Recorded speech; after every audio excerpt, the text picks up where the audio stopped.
sortie de la marina de Skopelos avec une mer formée, enfin une houle courte du vent. Ce sont les vagues, les vagues du vent. Ici, ça se lève toujours en journée avec des rafales à 20 nœuds. C'est très particulier. Alors, on va refranchir le fameux passage entre les deux îles de Alonisos et Skopelos, mais dans le bon sens cette fois-ci. C'est-à-dire qu'avec le vent, soit de travers, soit au portant. Pour ma remettre le génois. Ça te plaît, Sabine, hein, les vagues comme ça te plaît ça? Ah oui, j'adore les vagues. Mais je préfère les vagues à la gîte. Ah, tu préfères les vagues à la gîte? Ah ouais. Les vagues, c'est les vagues, je ne parle pas des vagues de 10 mètres de haut. Hein. Là, de 1 mètre à 25 ans. Au revoir, Skopelos. Belle, très belle île. Hein. Très belle île.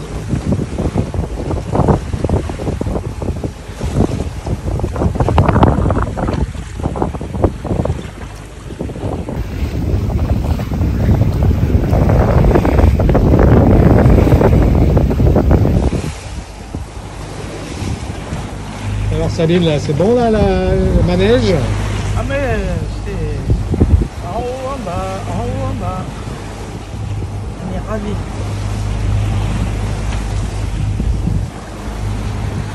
C'est comme la côte est jolie, ça comprend.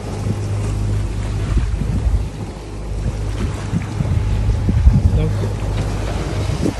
à tribord, Skopelos, à bâbord, Alonisos.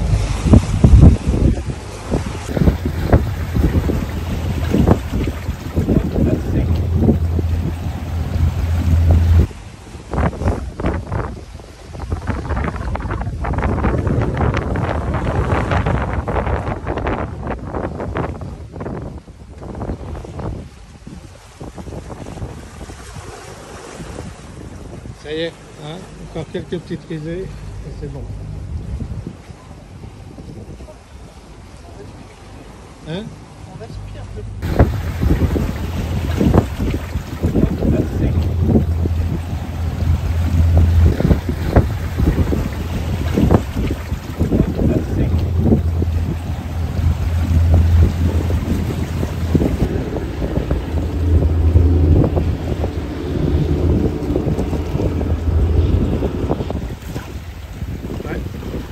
Derrière le rocher.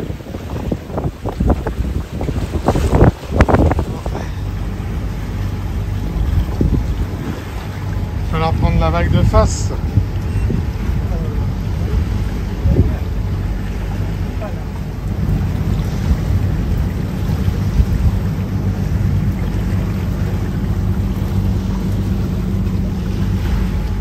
Donc on se met perpendiculaire à la vague. C'est au moins 1 mètre de hauteur.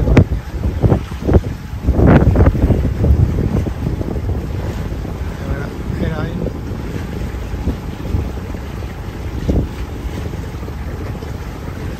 Ça c'est la vague qui rentre dans la marina de Skopelos.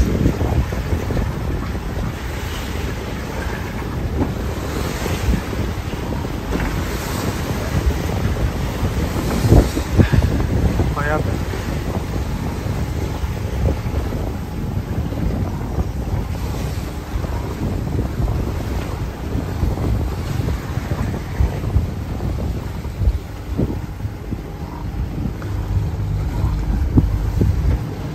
Hop, on reprend notre direction. On va pas trop serrer la côte. Là, on va avoir le vent de face assez souple.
Bon bah ce matin, 20 nœuds, 22 nœuds de vent.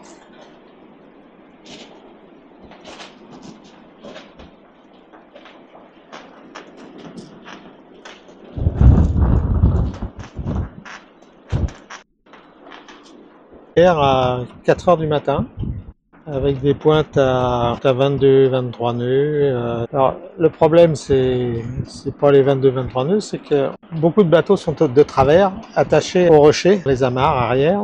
Et là forcément la pression sur l'ancre et sur les amarres est assez grande, et certains qui n'ont pas mis assez de chaînes se sont retrouvés appuyés sur les autres. Donc là il y a deux bateaux qui étaient là, ils sont partis, ils sont tout au bout là-bas. Et nous, on a le vent à peu près de 3/4, hein, comme ici, même de face. On ne tire pas trop sur le côté, donc ça tient. Et puis j'ai mètre de chaîne, il n'y a pas de problème. C'est pas très confortable, c'est tout. Mais c'est pas un mouillage qui est fait pour le vent du nord ici à Panormos.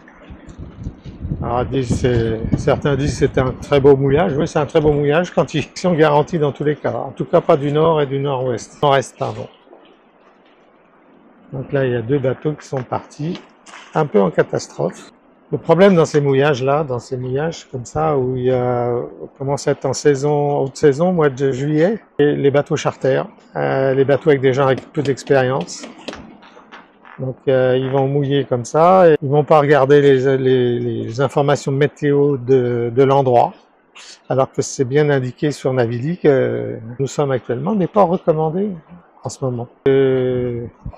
Hier, on a vu que ça pose aucun problème, mais au mois de juillet, août, le problème c'est pas votre ancrage, c'est pas votre amarrage, ce sont les autres bateaux, ceux qui peuvent venir vous encombrer, s'appuyer sur vous, se mettre dans votre chaîne, c'est ça le problème. Et ici, en Grèce, partout il y a des flottilles ou les flottilles, ça va encore parce qu'ils ont des équipes qui sont professionnelles, mais les bateaux de location posent souvent problème. On pense que la Grèce, la mer Ionienne ou même tout ça, c'est des mers faciles. C'est des mers faciles à naviguer, oui, mais tout ce qui concerne l'amarrage, l'ancrage, le mouillage, c'est très compliqué. Et ça, c'est jamais expliqué. On n'explique pas aux gens, la Grèce, c'est super. Oui, c'est pas toujours évident au mouillage. Ni dans les ports d'ailleurs, ni dans les marinas. Il fallait que ça soit dit parce que on surestime beaucoup la navigation en Grèce quand même. Chaque mer a ses particularités. L'Atlantique, comme la Grèce, a ses spécificités. En Atlantique, bon, ce sont les marées, les courants de marée, avec lesquels il faut composer. Et ça, les gens le savent d'avance que c'est compliqué. Tandis qu'ici, en Grèce, on balade dans la journée, il fait beau, on prend les bains, et puis la nuit, le vent se lève, et là, ça devient compliqué. Nous, on est vigilants par rapport à la géographie, à la météo, aux endroits, mais aussi par rapport aux autres bateaux. Et ça, c'est un peu... plus on avance dans la saison, à juillet-août, et plus ça devient compliqué et stressant. On est obligé de faire sa police, de donner des recommandations, pas pour les autres, mais pour se protéger soi-même. C'est un peu égoïste tout ça, mais en plus tout le monde ne parle pas anglais, il y a beaucoup. Donc on a ce vent là qui est en plus un vent katabatique compte tenu de la montagne là-haut là. Eh bien, il devrait s'atténuer dans le courant de la matinée. Alors comme on part demain vers Skyros, on va pas rester à ce mouillage-là pour pouvoir se dégager, partir rapidement demain matin. On va aller en libre. Et l'autre bateau là-bas, là, en libre, lui, il est bien, il n'a pas de problème.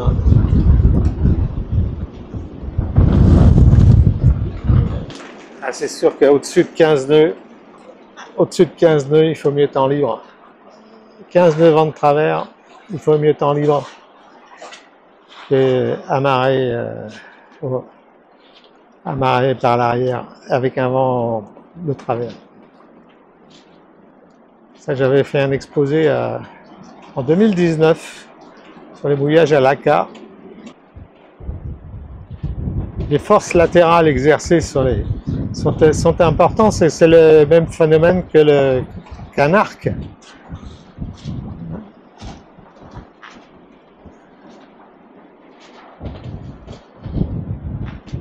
Là, je pense que le catamaran suisse, il avait aussi un petit problème ce matin, tout à l'heure. Là, ils ont. Ouais, bon, il y a l'autre bateau de l'autre côté, il se maintient bien aussi. Ce qu'il faut voir, c'est que les amarres à arrière, là, quand on a un vent de travers, il faut un angle important. Alors, beaucoup de gens prennent les amarres à l'arrière et les mettent dans le prolongement du bateau. Non, là, il y a des rafales. C'est pas dans le prolongement, c'est un angle au moins de 30 à 45 degrés. Alors, certains craignent que les amarres des uns vont se croiser avec les autres. Peu importe, c'est pas grave ça. Mais il faut qu'il y ait un angle de 45 degrés, quoi. Dans les deux cas. Et pas dans le prolongement du bateau. Alors s'il y en a un qui est bien amarré avec un angle de 45, et puis l'autre d'à côté s'amarre avec ses amarres dans le prolongement, c'est sûr que s'il y a un vent de côté, il va venir s'appuyer sur l'autre bateau d'à côté. C'est ce qui se produit, c'est ce qui s'est produit hier, c'est ce qui s'est produit cette nuit sur les deux bateaux qui étaient là. Et avant-hier, on avait des Russes, je pense que c'était des Russes, hein, bon, ils étaient venus tellement proches, il n'y avait même pas de vent. Et on se touchait les pare-battages, je les ai invités à prendre le café tellement ils étaient prêts.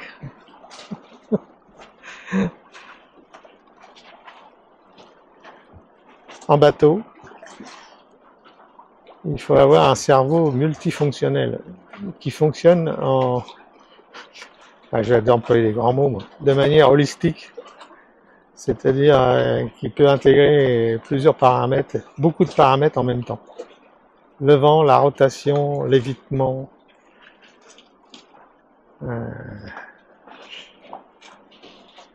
l'évolution du vent, l'évolution de la météo, les autres bateaux.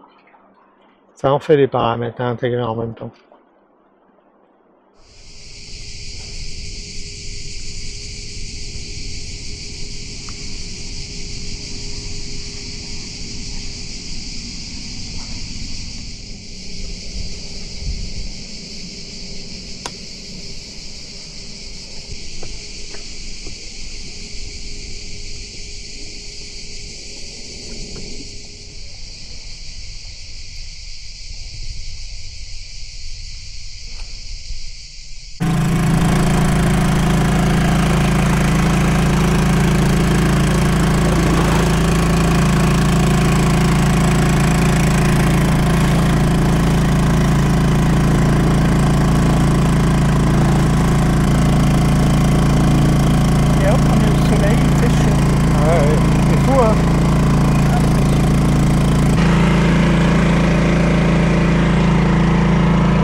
Let me tell you everything I've seen, the friends I've made, and then you tell me how you've been. Look a little closer, it's been quite some time, but you gotta let me know if I'm out of line.